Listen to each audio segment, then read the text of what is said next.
What is up, YouTubers and lovers of budget cars and bikes? Welcome back to another episode for 2019. And once again, no, you're not seeing double. This is another Seat Leon Mark II.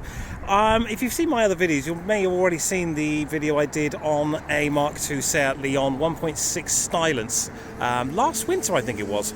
Now, if you've been a subscriber to my channel for a while, you'll know my feelings on diesel cars and how I don't particularly like them. I prefer petrols, mainly because I don't really do the miles to warrant having a diesel, and the pollution, my fear that the government at some point is going to really hit all the older diesels like this with road tax because they're trying to save the environment, etc, etc.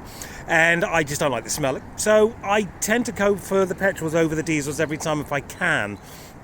But then this turned up, and as I said, if you've watched my videos, you know I really, really like the Seat Mark IIs, the Seat Leons rather, Mark IIs.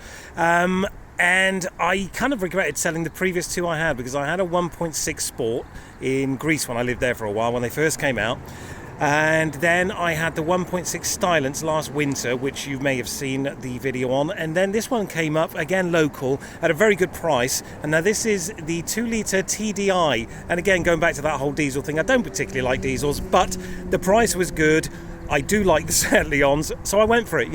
I even got the guy to deliver it down to my house because I couldn't get over to where he was because I didn't have a car at that point in time. So he kindly delivered it over for me.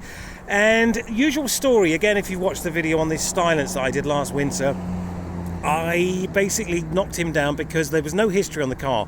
Generally speaking, when I buy a car on the cheap, it's because of a reason, and generally the reason is it's got no history, it's come into somebody cheap as a Part X and they're just moving it on, which I did find out was the situation with this one, because the lady who was advertising it on one of the Facebook pages, it's always easier to do a little bit of research on these people, just check their profile, etc. She was working, or is working, for BMW in Plymouth, and she's got herself a nice white 1 Series BMW. So I'm assuming she had this, started working for BMW and then got offered a lease car perhaps and didn't need this. Her husband then turned up with the car at my door, and turns out he's also a car salesman. And I can only imagine that this is surplus to their requirements, because he obviously deals with much better cars, well, in his mind obviously, because it's all subjective, isn't it, really? I mean, I think this is a nice car. Somebody that sells 30 grand cars would think this is a pile of rubbish. So, for me, it's a nice car. But they had no interest in it. So they were asking 1850, which is about right, I guess, but with no history. I got that down to 1,500 quid because it's going to need a new cam belt and an oil change. Now, in hindsight, I can do the oil change myself for like 30 quid. I've even got the oil and the filter ready to go. I'm going to do that very, very soon, just so I know where it sits with regard to that. And I checked the timing belt when it arrived, because it's very easy to do on these. I'll show you actually in a minute when we open the bonnet how to check that, if it's that's of interest to you.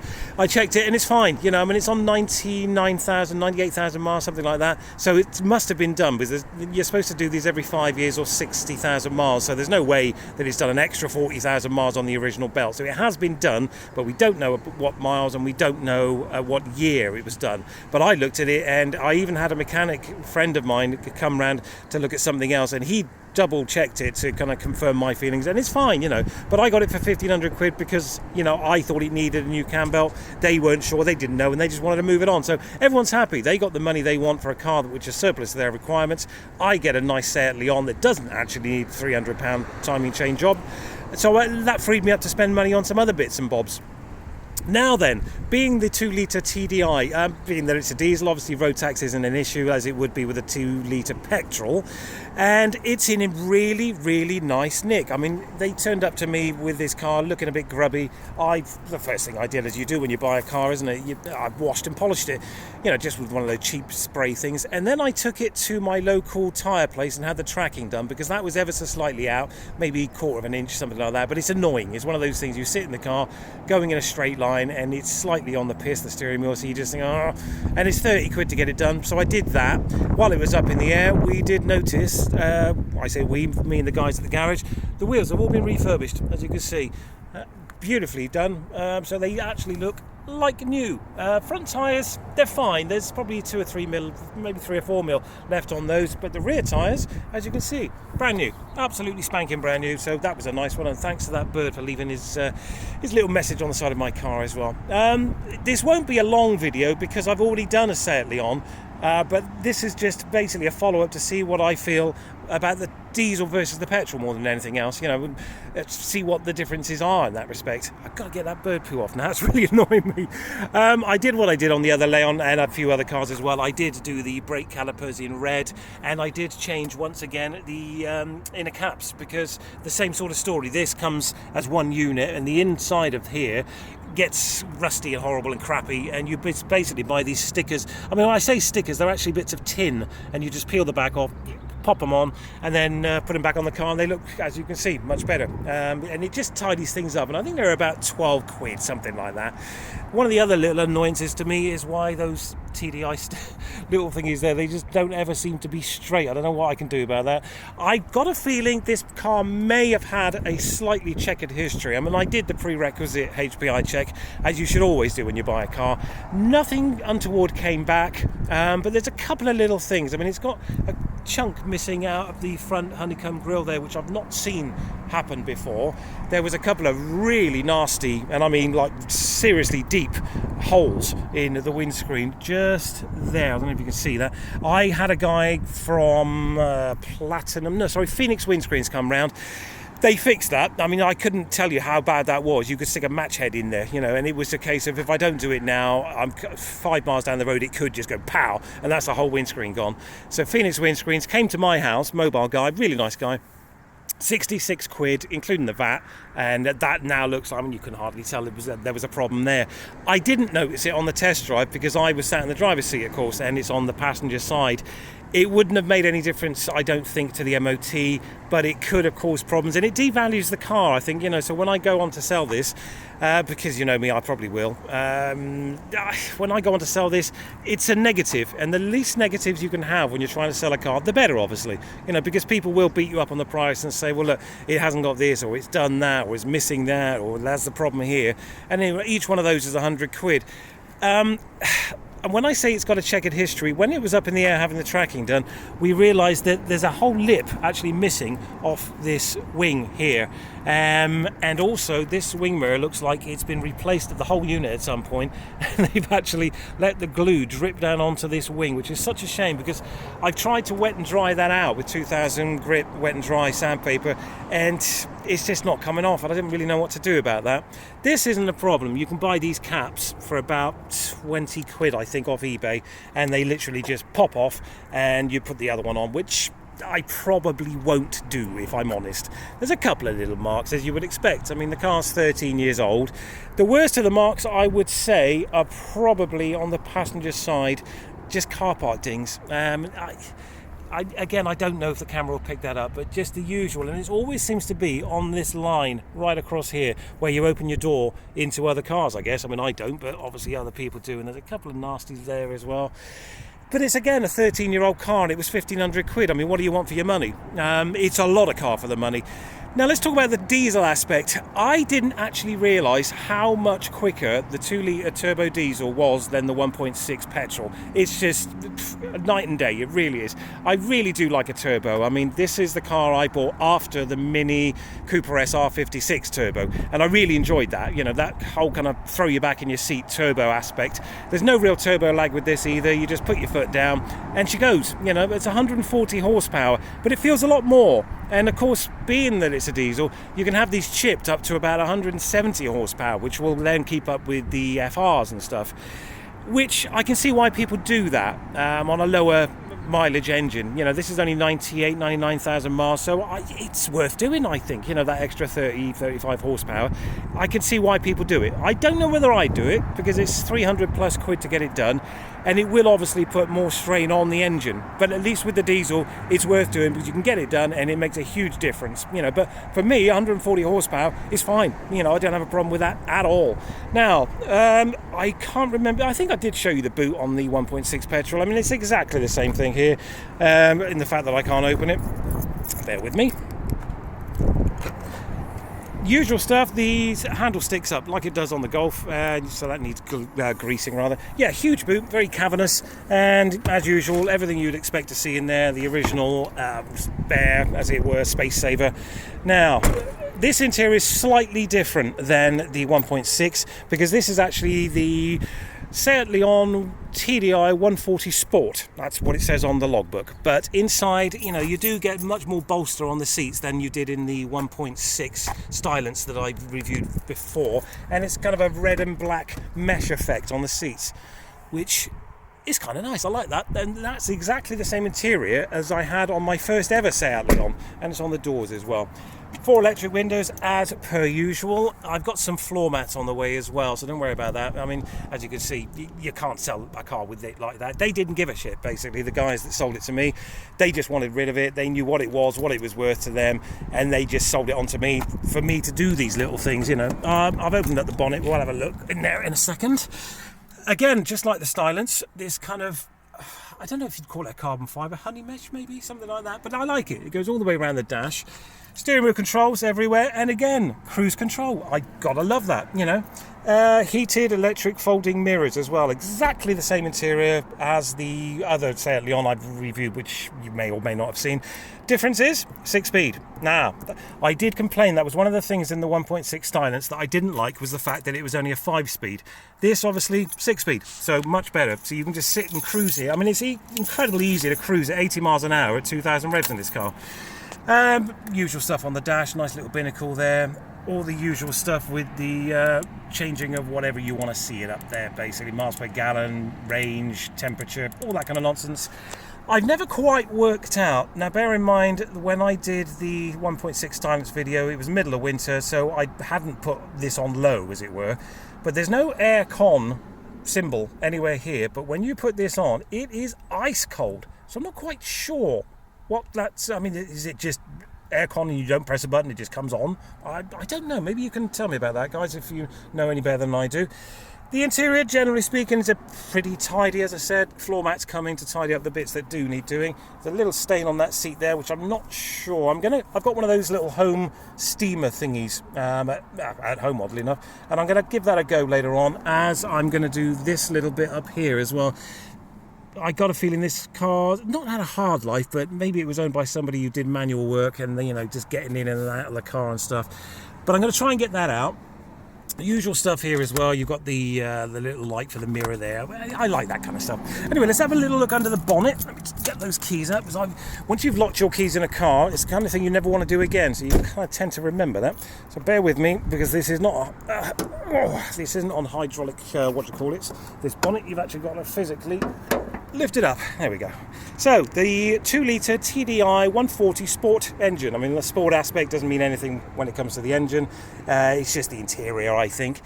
It's tidy enough. I'm going to, as I always do, spray the crap out of this with a degreaser, get all this looking nice and clean again. All this crap in here will come off as well. It takes 10 minutes to do it. Basically, you just put the degreaser on, you leave it for 10-15 minutes, then hose it off with warm water if you can, and this will come up like new again. You know, all these little bits and bobs here will just literally, as you can see, even with my finger doing that, you can see the difference. And it does make a difference, I think, when you go to sell a car. You know, the cleaner it looks, the happier I am. Now, I did tell you about the timing chain, belt rather. This is where it lives, basically, the timing belt, just underneath here. And there's a clip there and a clip there, and I think another one just underneath there. And you just literally unclip those, and this pulls out the way, and you can see the belt right underneath there. It's just a little bit of plastic.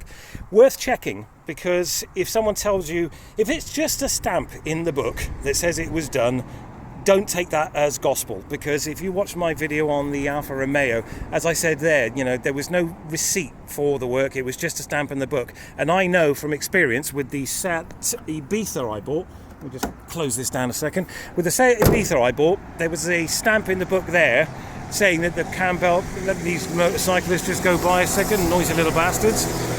There was a stamp in the service book for the Seat Ibiza, the 2011, that said the cam belt had been done. I rang that garage up and said, has the cam belt been done? Did you do it on your service? They said, nope, we didn't change the cam belt. So there was a perfect example of my theory that if someone hasn't got a receipt for the cam belt being done, don't just take it as gospel that it's been done because there's a stamp in the book. Anybody can tick that box. Because generally speaking, service books have a little stamp section and then it's got a little tick section down the side saying what was done at that time.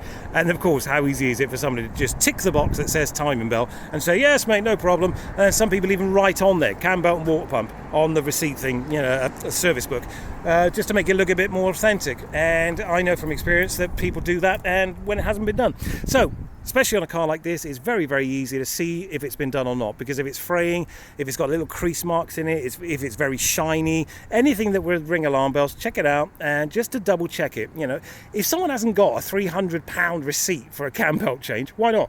You don't buy something for 300 quid and not keep a receipt, do you? Well, I don't anyway. I always keep the receipt for something over, 200 quid.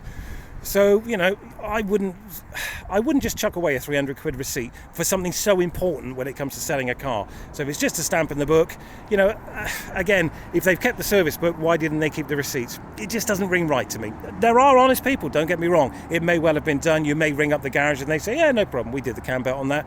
But double check it. It's a phone call at the end of the day, and it could save you a lot of bloody heartache because, as we know, if a cam belt goes, say goodbye to your car. It's not worth replacing the entire engine for a cam belt. You'd probably just scrap the car. So anyway, that's my little rant over with. So, and as I said, this is quite a short video because I've already done a Seat Leon video. I just wanted to tell you my thoughts on the 2-litre TDI versus the identical copy 1.6 Stylance. I like them both. I like this one. I like the wheels on the first one, the Stylance, and I love the wheels on this one. I love the colour, obviously they're both the same colour. I love the look of the car, obviously, because we've spoken about that. I have been surprised, rather, at the difference in speed between the 1.6 and the 2-litre. Just having that turbo in there, I can see why people do get the diesels, because you pay the same road tax, but you get a lot more power, which is always nice. Every biker and his friend is out today except me, because right now I don't have a bike. Anyway, back to the car. Yeah, I can see why, as I said, why people do it, because you pay the same road tax but you get a lot faster car and you can modify them quite easily in the respect that you can have them chipped. So I do see the love of them. I still don't particularly like them because I know they're polluting the planet and they're stinky old buggers, and I don't do the miles for it. But talking of mileage, when I went for a little drive to, oh Christ, I can't even remember now, it was about 100 miles anyway. I went for a drive for about 100 miles and I was average on a flat bit of Cornish motorway. I was average, according to the computer, 50 to 55 miles per gallon. You can't argue with that, can you, really? If you're doing 100 miles a week or plus in a car and you can get 50 to 55 miles to the gallon, yeah, I can see that. You're going to be saving a shitload of money against a 1.6 petrol, Insurance-wise, I think it was pretty much the same as the petrol, because although this is a year newer, it doesn't make a lot of difference to the residual value. I just told them it was worth 1,500 quid, and I can't remember exactly how much it was. I think maybe 118, 120, something like that for the year, fully comp, because I'm an old boy, and as you get older, obviously, the insurance goes down. It's got an 8 months MOT on it as well. So as I said, 1,500 quid, 98,000 miles, lovely condition overall. 8 months MOT, 1,500. Yeah, that's about all the information I can give you on it, really. I probably will sell this, but I'm in no great rush because I don't have any bikes at the moment, so I've got to keep some kind of transport. So again, that's probably it for this video, guys. I just wanted to give you a heads up on my thoughts, as I said, between the 1.6 petrol and the 2-litre diesel. I like them both. In a lot of respects, I prefer this because I love having that little extra excitement of the turbo, but I just don't like having a diesel, So maybe I should review the FR petrol, the 2-litre petrol, but they're still a bit out of my price range. Oh, and I did the shark fin aerial again as well, just because they're £4 off eBay. You've seen the other video, I did that there. It almost matches, and it just gives it a slightly more modern look. And I've got some new wipers coming as well, front and back, because they're only 12 quid a set off eBay. But as I said, I love these cars. I've got so much time for these Mark II Leons. I'd like to get the BTCC British Touring Car Championship model with all the bumpers and the funky skirts and all the rest of it, but I don't know if that's just a little bit too young for me. But I think for the money, this is a £2,000 car all day long, don't get me wrong. I've got to spend some money on it. I've already spent some money on it because I don't know if it will pick it up in the camera, but the splash guards for the rear discs just in there are incredibly rusty. I did buy some. I bought some off eBay, brand new, 26 quid, and I got a mechanic guy that I know to come round, and we had the wheels off. And basically we decided that it would probably cause more problems trying to get those old ones off because of the rounding of the bolt heads, and they could just shear off basically, and then you have to drill things out. We decided it was probably better just to leave them. They're not a safety factor, they just sit there. A lot of cars do that, they just rot basically. But I do have them, so I'll include them in the sale, and I'll explain why I didn't fit them, and somebody else can go to that hassle, or and they might just pop off when the new ones pop straight back on. I don't want to take that risk, so I'm not going to mess about with that. But they're there with the car anyway. It needs. I mean, as I said, I paid 15 for it. I reckon it probably needs 200 or 300 quid spending on it to get it, the way I would expect it to be, and I would expect to put this up at 1950, something like that, with a view of taking maybe 1900 for it, 1850, something like that. That's what I think it's worth, about 1850 to $2,000, something like that. On the day, if someone makes you an offer, you're going to take it on, depending on what you've got going on. But 15 to $2,000 I think is a good price for one of these. Some people are asking crazy prices, but I think that's an average price, 15 to 2. With that kind of miles and this kind of condition. If you're paying more than that, you're going to want lower miles and full service history really, and no cosmetic issues as there are on here inside and out. Okay, so that's it then, guys. I hope you enjoyed the video. This is my thoughts basically on the 2-litre TDI 140 Sport versus the 1.6 Stylance Petrol Seat Leon Mark II. Hope you enjoyed it. Any questions, any comments, any advice on anything I've picked up on, drop it in the comments underneath. And if you haven't subscribed, then do so, because I try to put out a video every 4 weeks or so, bikes and cars. And as I said, if you haven't subscribed, subscribe, and I will see you, or you will see me, in the next video. All right, guys, take care now.